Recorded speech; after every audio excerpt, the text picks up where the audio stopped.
Hello my friends and welcome back to my channel, Joyful Jessie. If you are new here, I am Jessie. In today's video, I am going to be sharing with you guys a Puerto Rican classic dessert with a twist in anticipation of my favorite holiday, Thanksgiving, and that is going to be a pumpkin flan. So make sure to stick around and watch. So as you all know, pumpkin pie is a staple in Thanksgiving. Like, Thanksgiving without pumpkin pie is just like weird. However, for me, unfortunately, I can't have pumpkin pie unless it has a gluten-free crust, and more often than not, that's a little harder to make. Instead of a pumpkin pie, we're gonna be making a pumpkin flan. So I still get the satisfaction of eating something pumpkin-y. However, it's gluten-free, it's so quick and simple to make. Now today I'm gonna be switching things a little bit because I typically make my flans in a bread mold. And since I wanna test out single servings, I had the idea the other day. So for that, I'm going to be using my muffin tins for the first time to make flans, which I've never have done before. So this is gonna be a first. So let's go ahead and get started. All right, my friends, these are the ingredients that we are going to be using today to make our yummy, delicious pumpkin flan. We're going to be needing 6 eggs, 1 can of the pumpkin puree, not the pumpkin pie filling, but just the pumpkin, 1 can of evaporated milk, and look, they even have a picture of a flan there, 1 can of condensed milk, about 1 teaspoon of the pumpkin pie spice. I'm going to be using 1 cup of the sugar that I am going to melt on the stove to make the caramel, a mixing bowl to mix all of our yummies together. For this particular batch, I ended up using a total of 2 6-count cupcake tins or muffin tins, whatever you want to call these things, and then 1 container that is for bread loaves. And this is going to be the container I'm going to be using to put the water in when I place it in the oven. Now, the first step I always like to take is to crack my eggs open and beat them all well.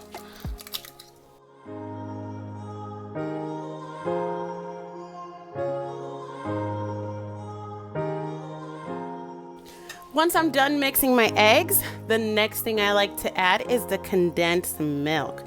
This, I don't know, I feel like if I do it in this order, I feel like everything gets mixed really nicely together.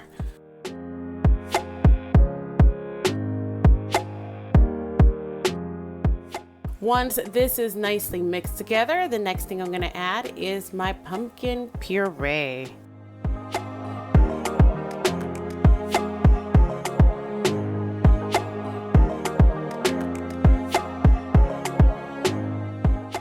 Mix it well to make sure there's no puree clumps in there. So everything is evenly mixed. See how nice and blended everything looks? Then I'm going to add my teaspoon of pumpkin pie spice. Stuff is the good stuff. I actually last year made a video of just pumpkin spice flan. I'll link it here so you guys can see it on the right hand corner. And it turned out really good. It just didn't have the pumpkin puree in it. So if you don't want to use the pumpkin puree, all you have to do is follow the typical flan way of making flan with the 4 eggs and the condensed milk and evaporated milk, and you just add that teaspoon of pumpkin pie spice right there, and it'll still come out really good. You just don't have the puree on it, which is why I'm adding the 2 eggs along, because I'm putting another can of something else and I really wanted to have that nice custardy texture. Now that everything is so nicely evenly mixed, now I'm going to add the evaporated milk in. I personally like to mix my flan by hand instead of using a mixer. I've tried using a mixer before, trust me, and it just gets a bunch of little air bubbles, and I don't like the air bubbles. So that's why I do it all by hand. We are going to head over to the stove to make our caramel with our sugar. All right, friends, so I'm here on the stove with my saucepan. I have my sugar on the side, and I have 2 of the cupcake molds because it's going to take me more than just 1 cupcake mold to do this in. So I'm going to have this readily available right here next to me on the stove so that when the caramel is ready, I can just pour it in each one. I do want to add that I did end up making another half a cup of sugar caramel because I did end up needing the other bread mold. So I have that in the back right there. You see how it's ready. I have this over here. I have my sugar over there. All right, so the first thing I'm going to do is I'm going to turn my heat on at the very beginning to about a medium high. We have to be very careful here when it starts melting because it can get burned very, very quickly. So I'm going to put my sugar in here, and Noah's here and he's just going to move it around at the beginning for me just to make sure that it equally gets distributed. When you're going to see that the sugar is going to start liquefying, at that point I'll take over because it gets really hot. All right, guys, you see how it starts melting on the sides like this? We are just going to keep moving it so that it equally becomes caramelized and not only on certain corners.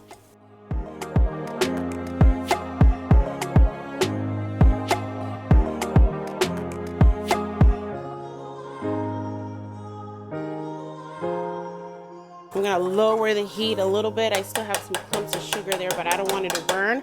So I'm putting it all the way down on low. I'm gonna get my oven mitt here and I'm gonna come over. Now look how beautiful that caramel color is. I'm gonna put a little bit on each.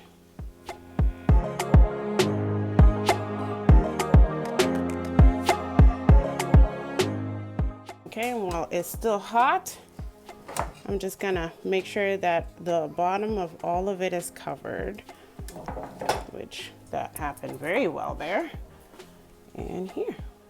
All right, so I'm back over here. These have already cooled off. You see, like they start cracking and whatnot. Make sure that when you handle these at first, when you first put the caramel in there, use an oven mitt because the heat the containers do get hot. I'm gonna be using one of these cups that I have that have like the little spout on them. And I'm going to be putting about, I'm gonna see how much does it take maybe. And on the bottom, you're gonna hear that caramel just cracking. That's okay. I think I'm gonna be able to make more than what I thought I was gonna make.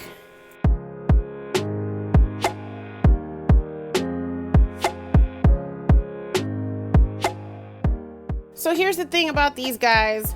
I can only bake them one at a time because I only have one of the containers to do the water in. So I'm going to be doing each one of these one at a time. Like I said, this is my first time actually making them in muffin tins. So it's a try it out type of thing. I'm gonna see if this is actually gonna turn out really good or if it's gonna be an epic fail. We're about to find out. So this is now gonna go in my oven. I have put about 2 cups of water in the big dish and I am placing it in there at 350 degrees and I'll let you know exactly how long do I cook it for after I'm done with this one. Look how beautiful these look. They have been there for 40 minutes and finally I feel like, you know, I've been poking the center one, see? I poke and it comes out clear. So I feel like 40 minutes is a very good mark for the flan in the muffin tins. Now I'm gonna remove this one, put the other one in, and then I was also able to get some on one of my bread loaves. So when removing these, because I was doing 2 and then I'm gonna use this thing again to do the pan one, I'm gonna use the tongs and I'm gonna hold it on like this. I have my little oven mitt on the side and voila, there we go. Bring it on the top. See how easy that was? Once this gets cooled off, we will put it in the refrigerator. This is how much I ended up making with this. And the thickness of this mold is about that. So pretty amazing if you ask me. I've washed this and I'm using this because I don't have anything bigger in it. See if these guys actually come out. They're not coming out. Guys, they are not coming out. Why aren't they coming out? This is not good, friends. Let me see. Guess this idea was not a genius idea. What was I thinking? Oh, those came out good. This one is not coming out. This one came out with the sugar on it. Weird. All right, here I am again with a second attempt. The first one was a fail. Let's see if this is any better. In this case, this was a different, it was the light pan. So let's see if it pops out of this one any easier.